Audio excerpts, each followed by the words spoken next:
the magic art of sunrise. Such a delight, not just for the eyes, it's for the heart, for the soul, for imagination. You go beyond the clouds, you go above the clouds, you see the variety of light.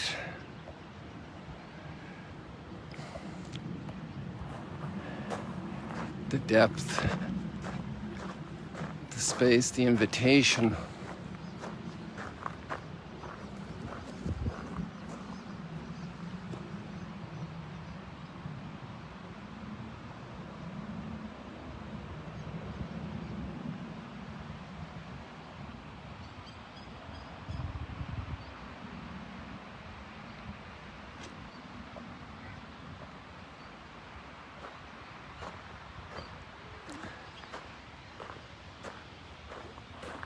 We still have this easterly effect here on the lake. It's stirred up. Mount Arbel is getting greener by the day. That sprinkling of rain, or nice downpour we had a couple of weeks ago, is having its wonderful effect. Let's look over how green that is over there.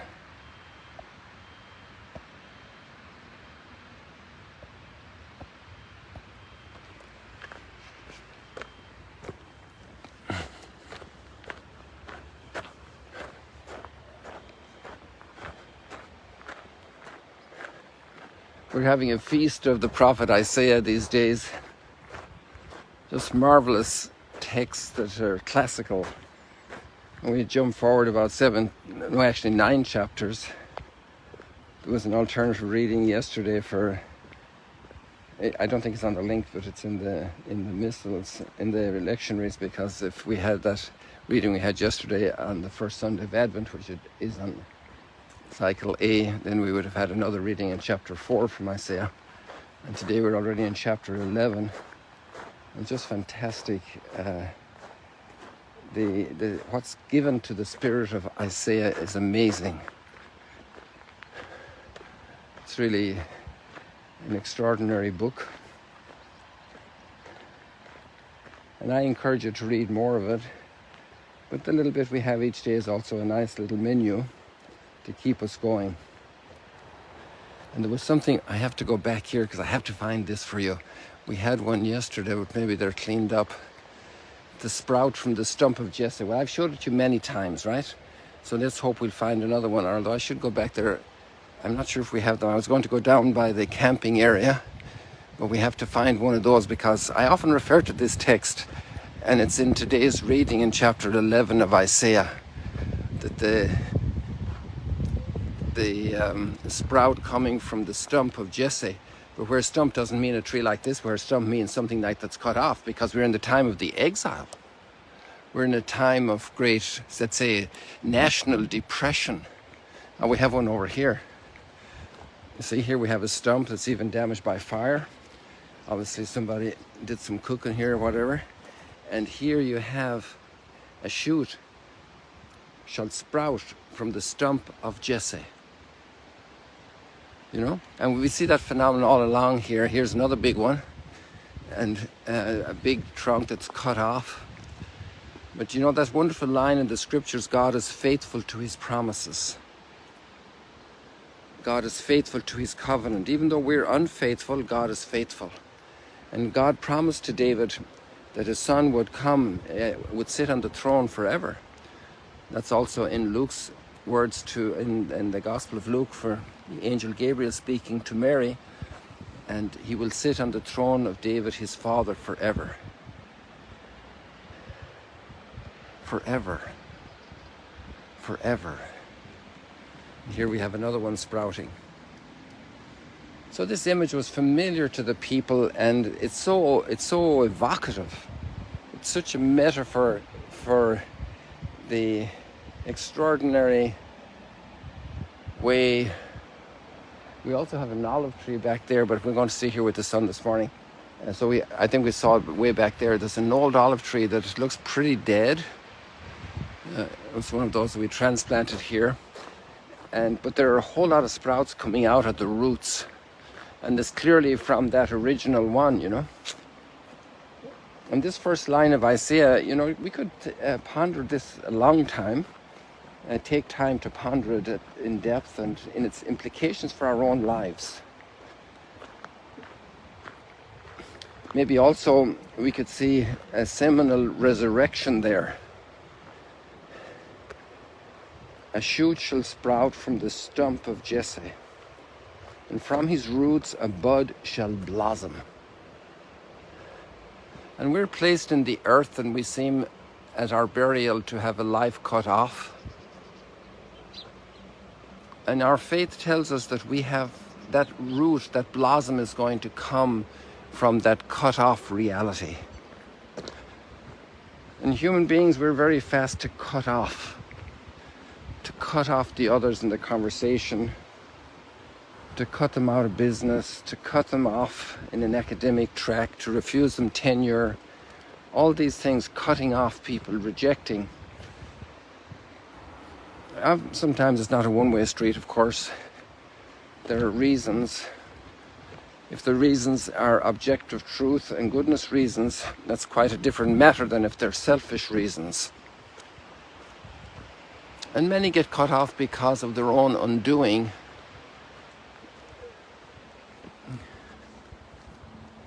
But this thought of that shoot coming from the stump of Jesse, the monarchy at the time of the exile can't boast about much.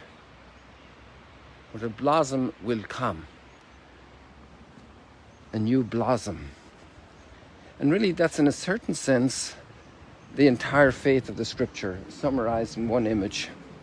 Because when Adam and Eve are excluded from the Garden of Eden, not because of hatred by God, but because they're now urgently needing a new pedagogy of relearning the path of union and covenant with God. But they're out. But right away, it's amazing how these authors of these first lines of Genesis have captured God's mind. And we see that expressed in your offspring will crush the head of the serpent, will crush the head of evil.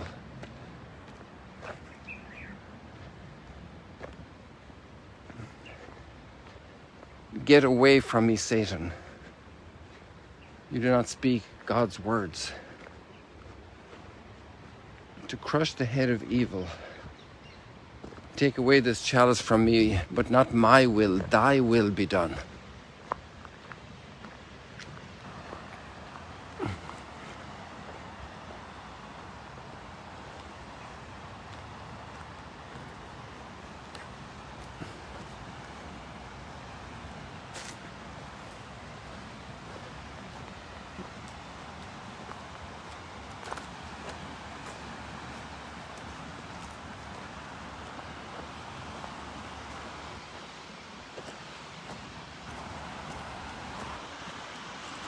There's wonderful lush green here.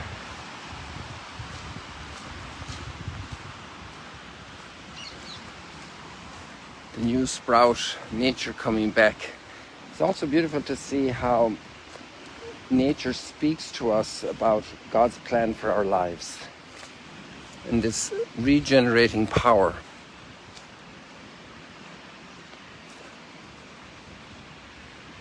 That's extraordinarily beautiful and encouraging. And we see a young life damaged by drugs, by foolish behavior.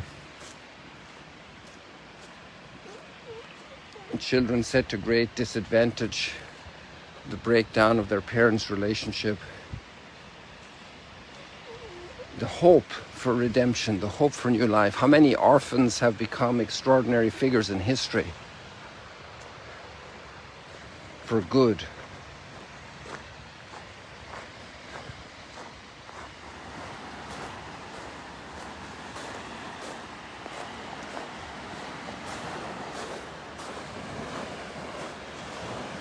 Empty chairs now speak so much about the return of the hostages. And they speak about those whose lives have been lost in so many families.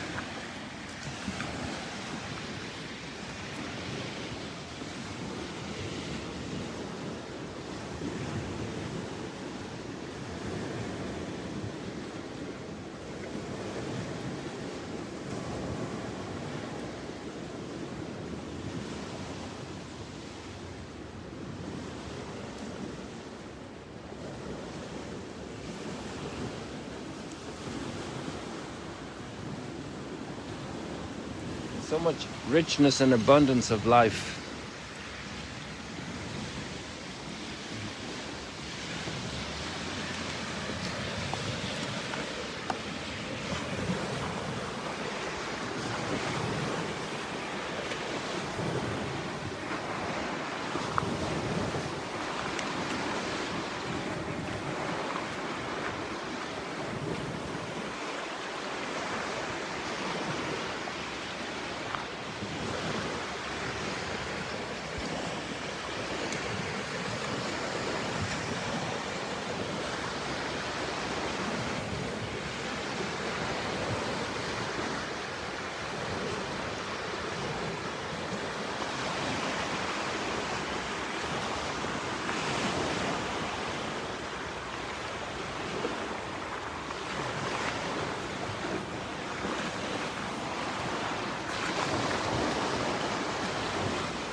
The Spirit of the Lord will rest upon him, a spirit of wisdom and understanding.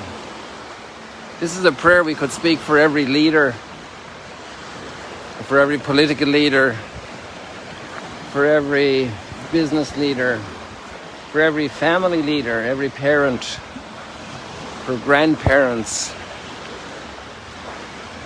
The Spirit of the Lord shall rest upon them, a spirit of wisdom and understanding, a spirit of counsel and of strength, a spirit of knowledge and of the fear of the Lord. Not by appearance shall he judge, nor by hearsay shall he decide, but he shall judge the poor with justice.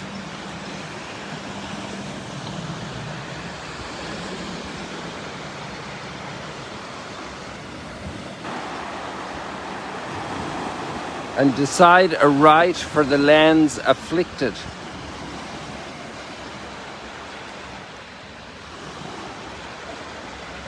The wolf shall be a guest of the lamb, and the leopard shall lie down with the kid. The calf and the young lion shall browse together on God's holy mountain.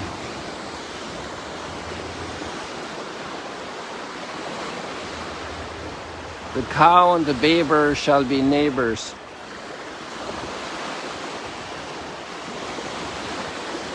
The baby shall play by the cobra's den.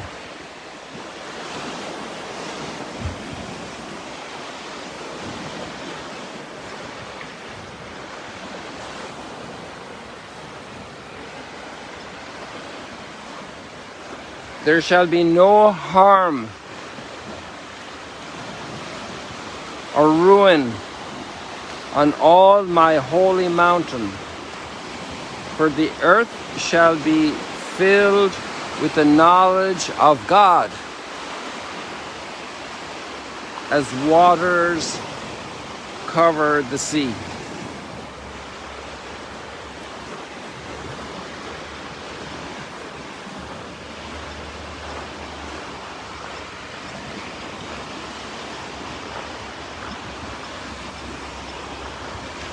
Justice shall flourish in his time, and fullness of peace forever.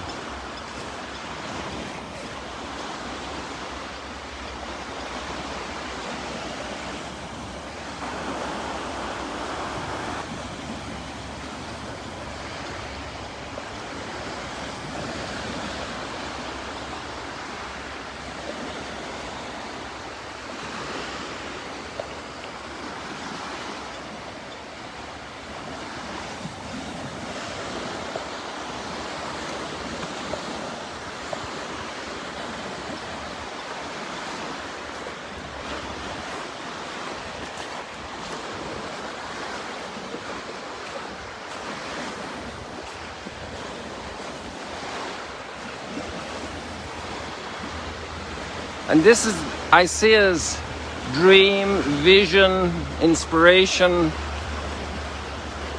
gift from the Lord. And then we read these beautiful words when Jesus is speaking here at the Sea of Galilee with his disciples.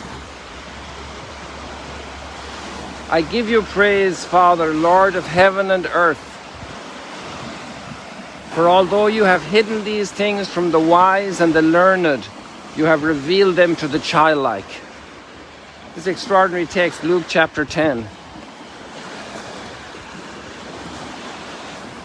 Yes, Father, such has been your gracious will. And turning to the disciples in private, he said, Blessed are the eyes that see what you see. For I say to you, many prophets, Isaiah, Jeremiah, many prophets and kings desire to see what you see and to hear what you hear.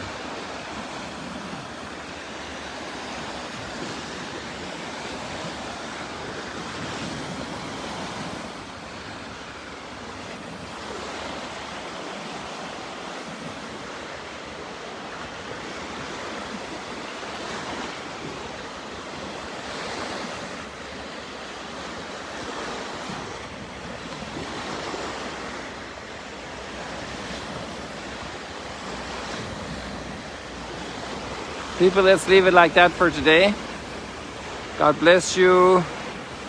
See you later, alligators. Keep praying that the sprouts will keep shooting from the stump of Jesse. Come on. There we go. God bless you.